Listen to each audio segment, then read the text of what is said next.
အားလုံးမင်္ဂလာပါခင်ဗျဒီနေ့ကတော့မာဒီ FF Trend version 2ကို review လာလုပ်ခြင်းဖြစ်ပါတယ်เนาะဒီထဲမှာပါ function တွေပါလဲဆိုတာ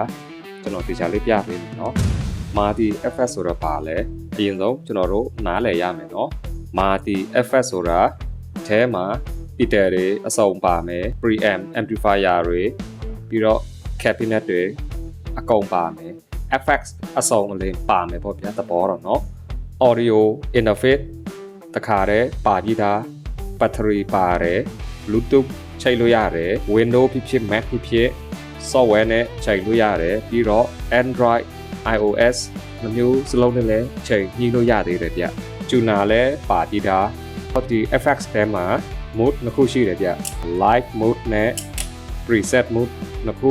ရွေးလို့ရတယ် output ကြတော့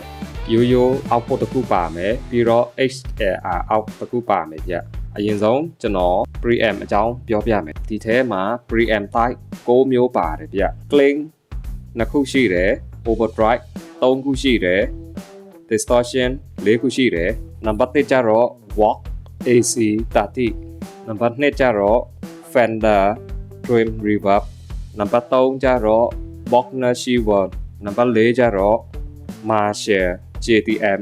45 number 5 Marshall Foxy number 6 Marshall JTM 800 number 9ကျတော့ EVX 5150 number 10ကျတော့ ENGL Germany က guitar amp ပါ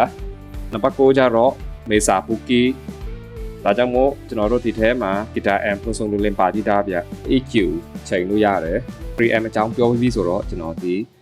modulation မှာ modulation type ကြတော့3မျိုးပါတယ် number 1ကျတော့ correct number 2ကျတော့ phaser number 3ကျတော့ tremolo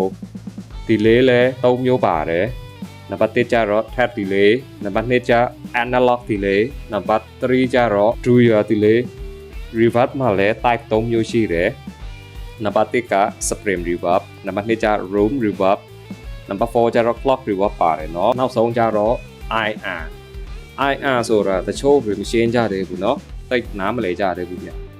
IR ဆိုတာကျွန်တော်တို့ cabinet simulator ကိုပြောတာပေါ့เนาะကျွန်တော်တို့ miking ရော cabinet ရောအစုံပေါ့เนาะ IR တိုက်ကြတော့10မျိုးပါတယ်ဗျဒီထဲမှာကျွန်တော်တို့ကြိုက်တာရွေးလို့ရတယ် symbol က amplifier ပဲသုံးချင်တဲ့သူတွေအတွက်ဆိုရင်လည်း IR ကိုပိတ်ထားရမယ်ဗျဒီ output ကနေပြီးတော့ကျွန်တော်တို့ amplifier ရဲ့ return ထဲကိုဝင်ရမယ်တကယ်လို့ amplifier မသုံးချင်တဲ့သူတွေအတွက် direct PA ကိုဝင်မယ်ဆိုရင်ဒီ IR ဖွင့်ပေးရမယ်ဗျရိုးရိုးလေးပဲเนาะ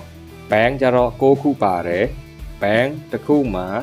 preset 4မျိုးပါတယ်စုစုပေါင်း6 4 36 preset 36မျိုးထိကျွန်တော်တို့ save ထားလို့ရတယ်ဗျကျွန်တော်တို့ color ချိန်မယ်ဆိုရင်အရင်ဆုံးကျွန်တော်တို့ live mode ထဲဝင်ရမယ်ကျွန်တော်အရင်ပိတ်ထားလိုက်ပြီဗျဒါဆိုရင်အကုန်လုံးပိတ်ထားလိုက်ပြီဗျကျွန်တော်မေ့တော့ခုန noise gate တစ်ခုပါသေးတယ်เนาะဒါကြတော့ကိုမလိုအပ်တဲ့စုညံတာနေရှော့ချဖို့ပေါ့เนาะ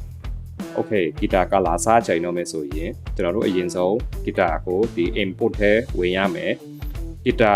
အတန် level နဲ့ဒီ FX level ကိုမြတ်မြတ်ထားပြီးတော့ကျွန်တော်တို့အရင်ဆုံး preamp ထဲကိုဝင်ရမယ် preamp နဲ့ IR နဲ့ကျွန်တော်တို့တွဲဖွင့်ပေးရမယ်ဗျဒါကြတော့ cabinet ပေါ့နော်ဒါကြတော့ preamp link channel တစ်ခုရှိတယ် overdrive က3မျိုးရှိတယ် distortion 4မျိုးရှိတယ် delay ချိန်နဲ့ delay နှိပ်လိုက်ပြီးတော့ကျွန်တော်တို့လိုလိုချိန်မယ် reverb ထည့်ခြင်းလည်းအဲ့လိုပဲ reverb လုံးနှိပ်လိုက်လိုချိန်မယ် modulation ထည့်ခြင်းလည်းအဲ့လိုမျိုးပဲเนาะကျွန်တော်ဒီလိုမျိုးပဲချိန်ရမယ်ချိန်လို့ပြီးပြီဆိုရင်ကျွန်တော်တို့ထားခြင်းတဲ့နေရာတစ်ခုရွေးလိုက်ပြဘောပဲ band တဲ့ကိုထားမလို့ပေါ့เนาะ band တစ်ဆိုလည်းတစ်ပေါ့ပြီးတော့ preset number A B C D မှာထားမလား A မှာထားရင် A ကိုဒီတိုင်းပဲကျွန်တော်တို့ hold